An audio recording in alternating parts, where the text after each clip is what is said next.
भारत के मध्य एशिया के साथ संपर्क और उनके परिणाम। इस तथ्य की जांच करने पर हम देखते हैं कि लगभग 200 ईसा पूर्व से बार बार हमले होने लगे। सर्वप्रथम यूनानी आए, फिर शकों का आगमन हुआ। उन्होंने लगभग 5 स्थानों पर अलग अलग भागों में अपनी शासन सत्ता कायम की। शकों की 5 शाखाएं थी। इसके बाद पार्थियाई या पहलव आए, फिर कुषाण आए। ये तथ्य हम पहले भी देख चुके हैं। हम कुषाणों के 2 राजवंश पाते हैं जो एक के बाद एक आए।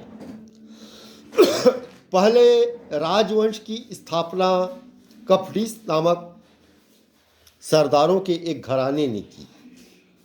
उसका शासन 50 ईस्वी से 28 वर्षों तक चला। इसमें 2 राजा हुए।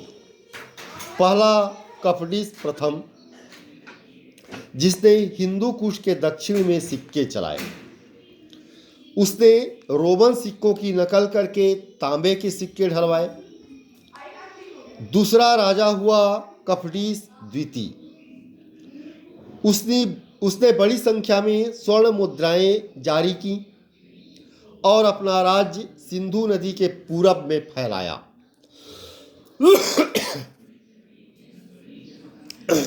कपटिस राजवंश के बाद कनिष्क राजवंश आया। इस वंश के राजाओं ने उत्तरी भारत और निम्न सिंधु घाटी में अपना प्रभुत्व फैलाया। आरंभिक कुषाण राजाओं ने बड़ी संख्या में स्वर्ण मुद्राएं जारी की। उनकी स्वर्ण मुद्राएं धातु की शुद्धता में गुप्त स्वर्ण मुद्राओं से उत्कृष्ट थीं।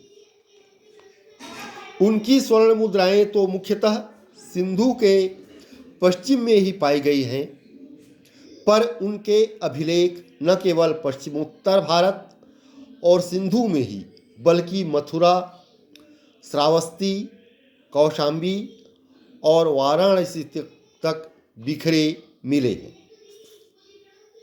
इससे सिद्ध होता है कि उन्होंने गंगा के मैदानों के अधिकतर भाग को अपने कब्जे में किया।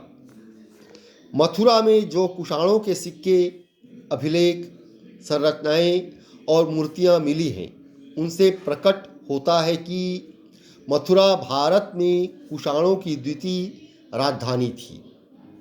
पहली राजधानी पुरुषपुर या पेशावर में थी, जहां कनिष्क ने एक मठ और एक विशाल स्तूप का निर्माण कराया।